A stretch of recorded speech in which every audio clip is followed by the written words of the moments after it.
pranking Baba that he slept for a week and missed Christmas. Baba, ik slaap al nou al vir 'n week, nee. Ek kan nie meer dit vat nie. Ek raak nou bekommerd. Is nou 'n week, dis al nou die 26ste. Hy het verby Kersfees geslaap. Die pastoor het vir my die hout gegee, wat ek moet op hom elke dag moet gooi. Want ek kan nie meer dit vat nie. Ek soek my man. Hy kan nog nooit so baie slaap nie. Vir 'n hele week. Ek weet nie wat het vir hom so moeg gemaak het. Ek het hom al dokter toe gevat. Ek het vir hom al alles gedoen om Kira! Hij is gelukkig fijn dat hij wakker. Die pastoor het gesê dat gaan Hulle weg. laat daar, dit is op my wakker te maak en water. Holy water gaan weg.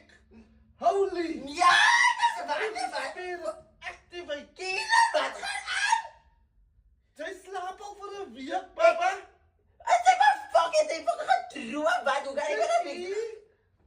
Kyk, waar so vol dat ek sê dit. Kyk. Sy slaap al vir 'n hele week. Hoe the fuck is ek Vrydag net te sê dit 20 Desember? Sy het heel dag op Kersfees geslaap. Kersfees. Kersfees gehou nie. Kersfees. Ja. Nou was die mense was die goed aan Kersfees. Sy het niks gedoen nie, sy het geslaap heel Hoe dag. kan jy my nie wakker gemaak met die balie maar pryse Ek het al wat te raai, wat sy wil nie. Nee, ek het ook gesê ek wil nie wakker geskrik het jy mal. Ek was so moeg.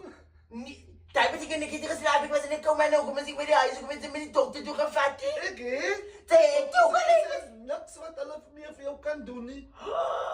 Kersfees. So ek het Kersfees gemis. Ja. Nou moet ek 'n hele fucking jaar wag vir Kersfees. Ja. Nie ons ouers aan jou Kersfees baba, hoe gaan jy vir my na Kersfees mas? Was ek reg Ek gelukkig? was bang sy gaan nuwe jaar mis. Nie mas, sy wat my so uit. Dat sy wat Oh, ja, dat- dat sy wat my so uitpad, dat sy my so lank vrek. Sy maak van my moe. Ja, dat hy met 'n hele week maar ek van slaap. Nee, ek as jy wakker sê jy hoef jy al nie hoor te weer te gee nie.